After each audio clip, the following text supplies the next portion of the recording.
दोस्तों, आज के इस एक्सप्लेनर में हम दुनिया के सबसे तनावपूर्ण जियोपॉलिटिकल गतिरोध की गहराई में जाने वाले हैं। सच कहूं तो आज अमेरिका, ईरान, पाकिस्तान, सऊदी अरब और चीन के बीच एक ऐसा खतरनाक जियोपॉलिटिकल चेस यानी भू राजनीतिक शतरंज का खेल चल रहा है जिस पर पूरी दुनिया की सांसें अटकी हुई हैं।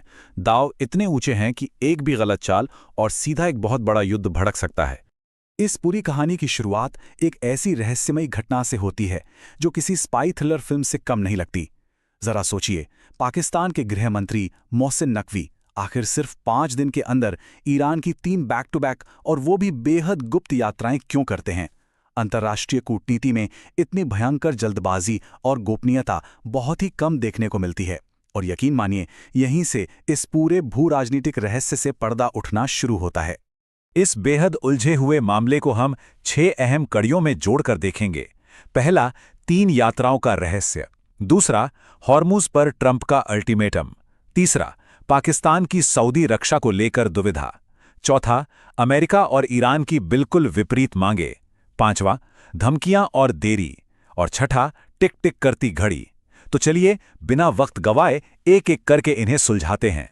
शुरुआत करते हैं हमारे पहले पॉइंट से, जो है 3 ईरान यात्राओं का रहस्य और वो गुप्त संदेशवाहक। हम सभी जानते हैं कि अंतर्राष्ट्रीय राजनीति में असली खेल हमेशा बंद कमरों में खेला जाता है, और ये टाइमलाइन इस बात का पक्का सबूत है। 16 मई को मोहसिन नकवी तेहरान पहुंचते हैं। वहां ईरान की इस्लामिक रेवोल्यूशनरी गार्ड कॉर्प्स के चीफ, राष्ट्रपति और विदेश मंत्री से मिलते हैं और लौट आते हैं। फिर अचानक 18 मई को वो तुरंत वापस ईरान जाते हैं और 19 मई को तीसरी बार ईरान पहुंच जाते हैं। कोई भी समझ सकता है कि ये कोई सामान्य दौरा तो बिल्कुल नहीं था, बल्कि एक भयंकर इमरजेंसी शटल डिप्लोमेसी चल रही थी। इन गुप्त मुलाकातों के पीछे का असली कारण इन चेहरों में छिपा है। मोहसिन नकवी, जो पहले पाकिस्तान क्रिकेट बोर्ड के चेयरमैन थे, अब गृह मंत्री हैं। लेकिन सबसे खास बात यह है कि वो पाकिस्तान के सेना प्रमुख आसिम मुनीर के बहनोई हैं।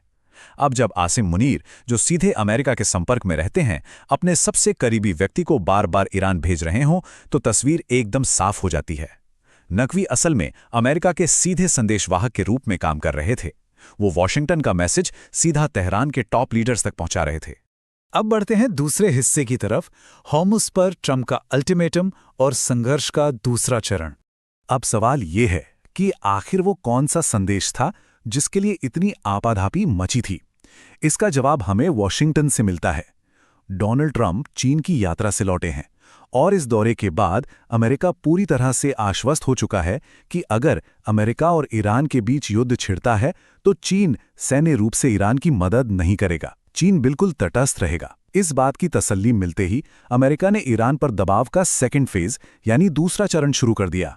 अमेरिका का ये अल्टीमेटम बिल्कुल सीधा और सख्त था। उनकी सबसे बड़ी मांग यह है कि ईरान तुरंत वैश्विक व्यापार के लिए बेहद जरूरी हॉर्मुज जलडमरू मध्य को पूरी तरह से खोल दे। इसके साथ ही एक बड़ी चेतावनी भी दी गई कि अगर ये मांग नहीं मानी गई तो अमेरिका अपनी सैन्य कार्रवाई का दूसरा चरण शुरू कर देगा। और इसी सख्त अल्टीमेटम को ईरान तक सुरक्षित पहुंचाने के लिए पाकिस्तान का इस्तेमाल किया गया। खैर, कूटनीति से आगे बढ़ते हैं हमारे तीसरे पॉइंट पर, पाकिस्तान के सऊदी रक्षा को लेकर दुविधा और सीमा पर सेना की तैनाती। ये गतिरोध सिर्फ कूटनीतिक टेबल तक सीमित नहीं है, बल्कि जमीन पर भी हलचल तेज है। न्यूज एजेंसी रॉयटर्स की एक बेहद एक्सक्लूसिव रिपोर्ट सामने आई है, जिसके मुताबिक पाकिस्तान ने सऊदी अरब में अपने जेट स्क्वाड्रन, ड्रोन और हजारों सैनिकों को तैनात कर दिया है। ये कोई छोटी बात नहीं है। दरअसल ऐसा दोनों देशों के बीच हुए एक डिफेंस पैक्ट के तहत किया गया है, जिसका मतलब है कि अगर सऊदी अरब पर हमला होता है तो पाकिस्तान को उसकी रक्षा के लिए आना ही होगा। अब जरा इस तैनाती के खतरनाक चेन रिएक्शन को समझिए। अगर स्टेप 1 में अमेरिका ईरान पर हमला करता है तो स्टेप 2 में ईरान पलटवार करते हुए सऊदी अरब और यूएई पर हमला करेगा। इसके बाद स्टेप 3 में समझौते के तहत पाकिस्तान को सऊदी अरब की रक्षा के लिए युद्ध के मैदान में उतरना पड़ेगा। और स्टेप 4 में इसका नतीजा ये होगा कि पाकिस्तान और ईरान के बीच एक सीधा सीमा युद्ध छिड़ जाएगा।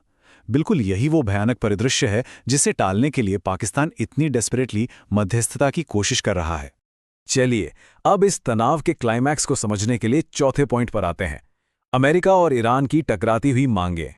नेगोशिएशन टेबल पर रखी इन मांगों को देखना बहुत दिलचस्प है। बाईं तरफ अमेरिका चाहता है कि ईरान अपना सारा यूरेनियम सरेंडर कर दे, सिर्फ एक न्यूक्लियर फैसिलिटी चालू रखे और इसके बदले में ईरान की कुछ बहुत ही सीमित संपत्तियां अनफ्रीज की जाएंगी। वहीं दाईं तरफ ईरान की मांगें इसके बिल्कुल उलट हैं।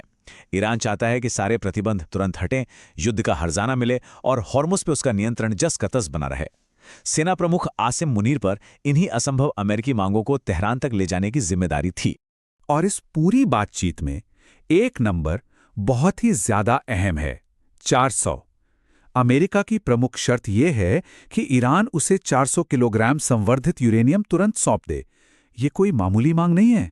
यही 400 किलो यूरेनियम ईरान के पूरे परमाणु कार्यक्रम की रीढ़ है। अब आते हैं हमारे 5वें पॉइंट पर, जो इस पूरे मुद्दे का एक बहुत ही पब्लिक चेहरा है। ट्वीट, धमकियां और देरी। जहां एक तरफ बंद कमरों में बेहद सीक्रेट मुलाकातें चल रही थीं, वहीं दुनिया के सामने सोशल मीडिया पर एक अलग ही ड्रामा चल रहा था। डोनाल्ड ट्रंप ने अपनी जानी मानी पब्लिक प्रेशर टैक्टिक का इस्तेमाल किया। उनका ये बयान देखिए, ईरान के लिए घड़ी टिक टिक कर रही है और उनके लिए अच्छा होगा कि वे तेजी से आगे बढ़ें। ध्यान देने वाली बात यह है कि यह धमकी ठीक उसी वक्त आई जब पाकिस्तानी प्रतिनिधि गुप्त रूप से ईरान में बैठे थे।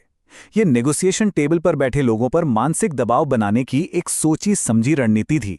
लेकिन फिर जो हुआ वो चौंकाने वाला था। हालात 48 घंटे में कैसे पलटे, जरा इस टाइमलाइन पर गौर कीजिए। 17 मई को ट्रंप कहते हैं कि सैन्य हमला बस होने ही वाला है, लेकिन अगले ही दिन 18 मई को अचानक खबर आती है कि हमला टाल दिया गया है।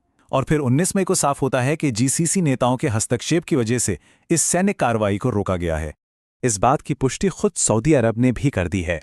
जीसीसी देश, विशेष रूप से सऊदी अरब के क्राउन प्रिंस और यूएई के राष्ट्रपति ने खुद बीच बचाव किया और अमेरिका से तत्काल सैन्य कार्रवाई रोकने की अपील की।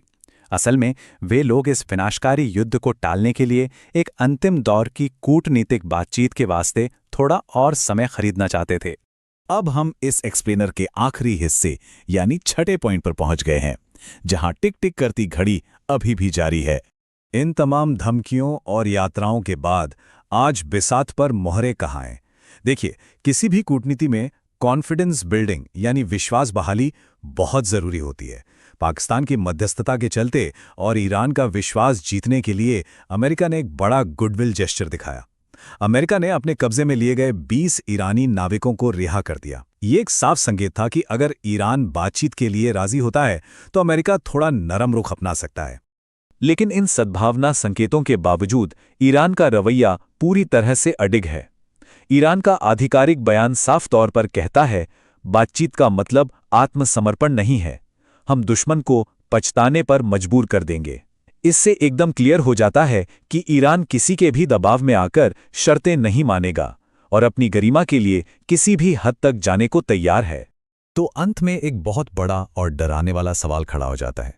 समंदर में जंगी बेड़े तैनात हैं, पाकिस्तान और सऊदी अरब की सेनाएं सीमाओं पर बिल्कुल अलर्ट हैं, अमेरिका का अल्टीमेटम टेबल पर है और ईरान झुकने को तैयार नहीं है। ऐसे में जब ये टिक टिक करती घड़ी आखिरकार रुकेगी तो क्या होगा? सच कहूं तो ये एक ऐसा जियोपॉलिटिकल गतिरोध है जिसका अगला कदम पूरी दुनिया का भविष्य तय कर सकता है। दुनिया भर की जियोपॉलिटिक्स और ऐसे ही जटिल मुद्दों को इतनी आसानी और गहराई से समझने के लिए हमारे साथ जुड़े रहें। अगर आपको आज का ये एक्सप्लेनर पसंद आया हो तो वीडियो को लाइक करें, शेयर करें और स्टडी इन बिहार चैनल को सब्सक्राइब करना बिल्कुल ना भूलें।